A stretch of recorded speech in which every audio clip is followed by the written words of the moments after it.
Alrighty then, it's time for a Jungle Jarvan game. It's the first game of Season 7, hooray! Which one? I'm glad to say that Jungle Jarvan is starting to make a comeback.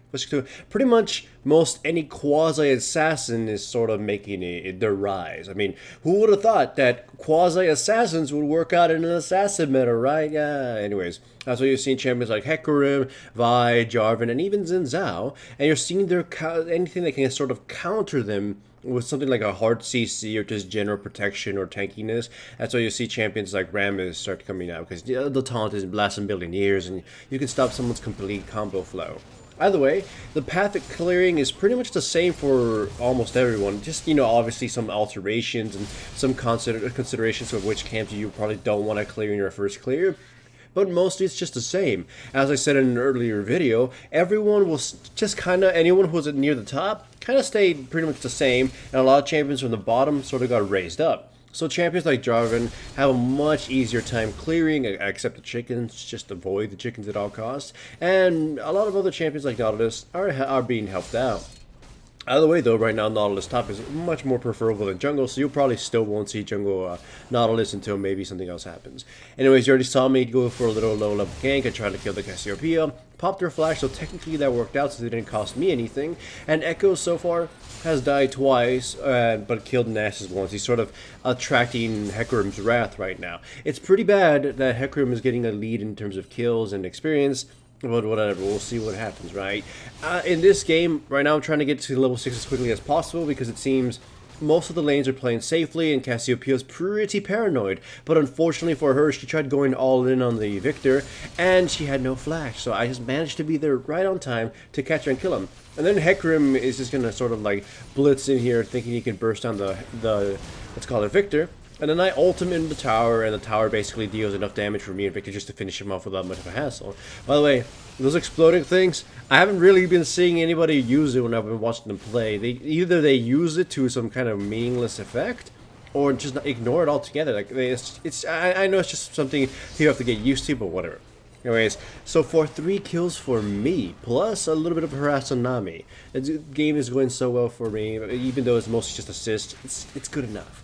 Right now, I've been able to sort of assume that the Hecarim is rather violent. He's pretty aggro so far. You can see that he kind of died to bottom lane, and even though they killed Braum, yeah, it's just kind of showing.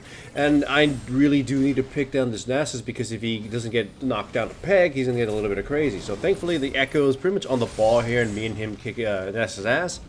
And I gotta point out one of the funnier situations in this game. So I find a control ward, the new pink ward, and I just pop it. I didn't even know that Hecarim was going to be making his way up here, but he mauls me near to death. I go into the bushes so he can drop line of sight, and then I use my EQ over the wall. He put it on the ward, but he couldn't see me in time. And I just sort of wait for him to just sort of loom around, and I use the explosion plant just to escape. So hooray for me, he got outwitted. Yay. Same runes and masteries as always. And what I mean by masteries is kind of the same build. I mean, whatever that old one was, I forgot what it's called. The one that gave you health has been replaced with. That's the one I'm using for the masteries. So it's basically 12, 0, 18. Just assume that. And my runes are just attack damage red, attack damage queens, armor yellow, and magic resistance blues. Same old, same mode. I'm trying to go some a pure damagey build just to be sort of assassin-y and pick off the important characters, because hopefully the rest of my lineup are able just to survive either Hecarim's initial onslaught burst and then kite Nessus to hell. That's my hope. So yeah, my entire goal this game is to either kill Cassiopeia before she uses her ugly bitch there, and then kill Vayne before she does anything whatsoever. At least that's my hope. So that's what you'll see me build Warrior enchantment. You'll see me build Black Cleaver and whatnot. And by the way, here I catch them. I don't hit them all with my EQ, but it's enough to separate them and focus their fire on me, which honestly was a terrible decision. They should have just kind of gone gung ho. And as a result, 2 of them died, and we were able to pretty much sweep down bottom lane. And I'm able to steal the red buff right now because Hecarim's a little bit too afraid of me. That new mastery, the defensive one, that gives you shield, is fucking insanely powerful. I don't actually know if the EQ counts as a hard CC, but whatever. I'm seemingly getting it, I think. Either way, donate blue, because at this point you don't really need anything more. And I also ate the fruits. And whatnot. The plants so far, I have mixed feelings for them in terms of gameplay. For sure, I have been using the explosive ones to some effect in this game, but it just sort of feels like you don't really use them all too much, other than just gotta get rid of them so my opponents don't ever have the option to, if they're gonna have an option at all, right? The ones that seem to have the most impact are the fruity tooty ones, because the vision ones, it's like you just kind of pop them similar to the explosion one, just to get rid of them, right? It's sort of like using your clairvoyance on off cooldown, just randomly blasting all over the map. So it's like, yeah, the plans are just kind of meh. They're not really having that much of a tactical impact, just sort of eat them when you have them.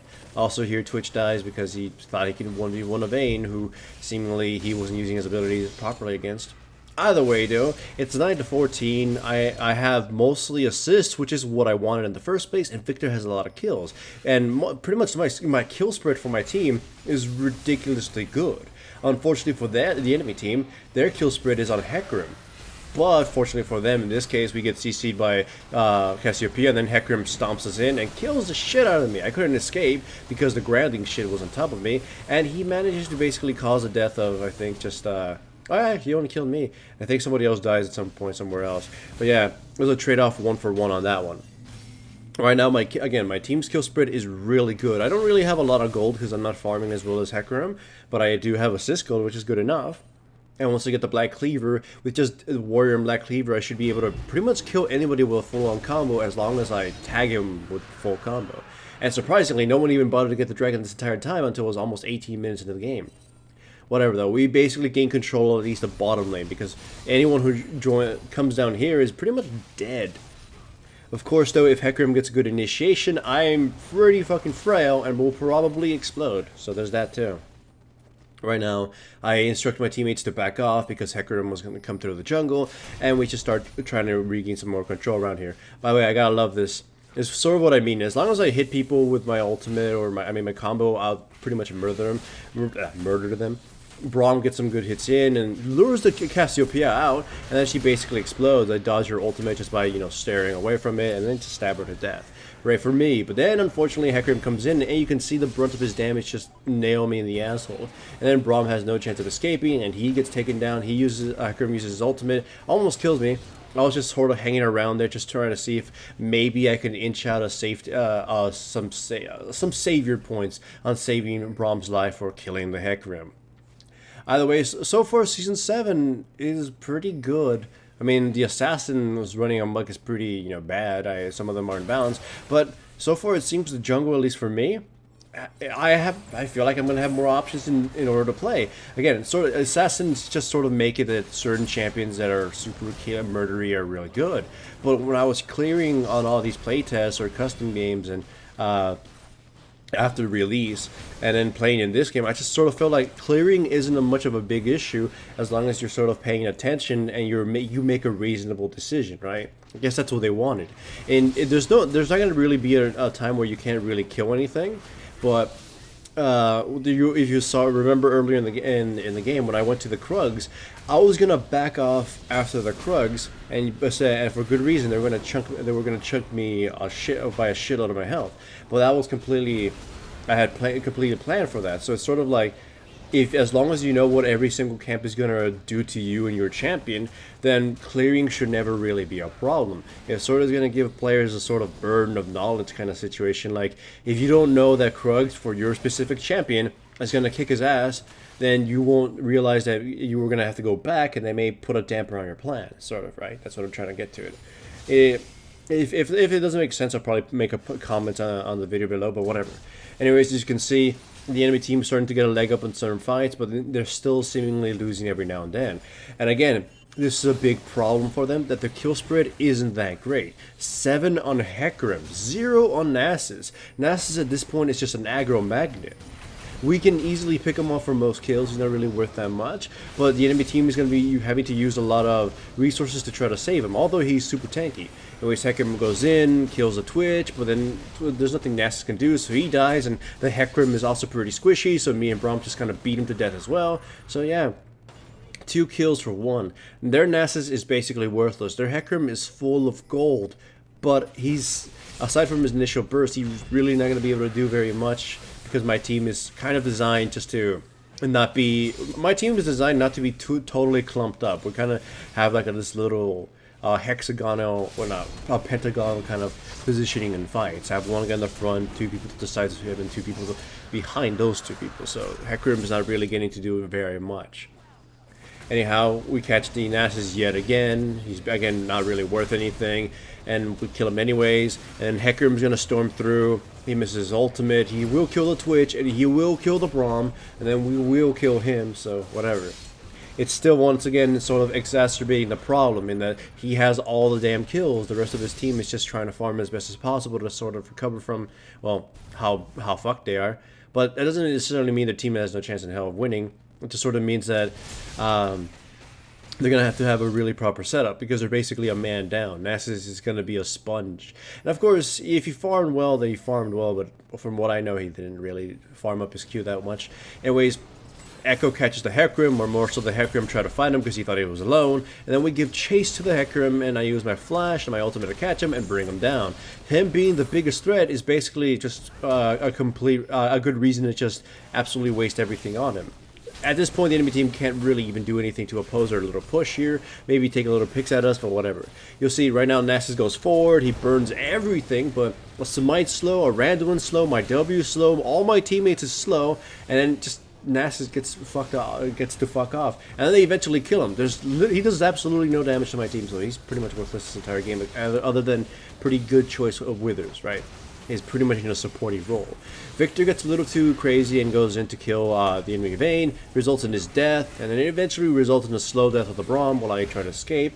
And once more, I actually get to use the explosion plant how it's intended to be used. You saw me EQ and then pop in. The Cassiopeia thought she was going to catch me, but whatever. So yeah, for intended use.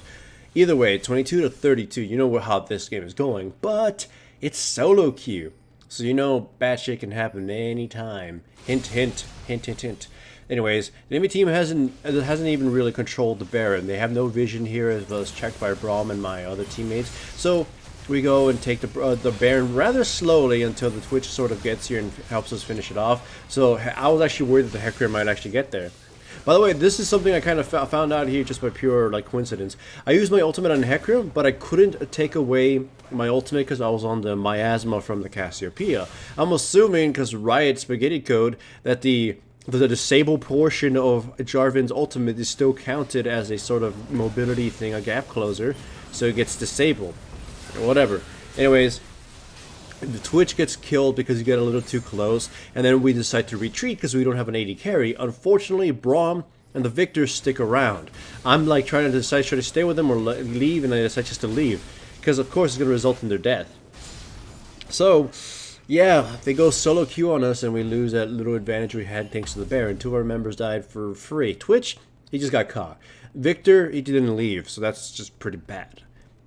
Either way, though, we get a third dragon. The enemy team pretty much hasn't made any effort to control this, and now we decide to actually group up and do something. The Echo goes really gung-ho on trying to grab somebody. He's this AP, Sarda tanky kind of build right now, so he hurts quite a bit, and he's pretty hard to kill at some points. And, yeah, but here's going to be where the turning point for the pushing. Anyways, the Braum and the Twitch are trying to get the Cassiopeia lured out. Well, the Echo is going to go to the side right now in the middle, and then it's just going to try to get the aggro. Cassiopeia got baited out and got killed, and this allows us to get this tower, while Echo runs amok and just kind of draws her aggro a little bit, or at least her attention. We get the inhibitor, we chase after the Nasus, he pretty much can't escape, he's forced to burn his ultimate in an inopportune time, and then slowly but surely we sort of just kind of catch them. And then Hecarim comes in, blitzes through, deals a shitload of damage, and we almost really, he was deceptively tankier than he should have been, but we finally take him down. I use my ultimate to trap the enemy team, or at least survivors, and then I get killed, but this results in the rest of them being pretty much murdered. Vayne is the last survivor, but if she fought way too far from the fountain, she tumbled out of it, and got finished off by the Twitch. Either way, she wouldn't have been able to do very much. And with that, that's the first game of Season 7. Hooray for me. It was pretty good. It was actually pretty fun. I'm happy that I can play Jarvan and not feel like I'm sort of putting my team behind. Hooray! This channel is supported by my sponsors, Crunchyroll and Loot Crate. Check out the description below for links to the websites. Signing up for any trials, including Crunchyroll's free anime trial, greatly supports my channel. Also remember to give the video a like to support the channel and subscribe if you haven't yet. I've also made a Patreon now, and if you wish to support me through that medium, then I welcome it.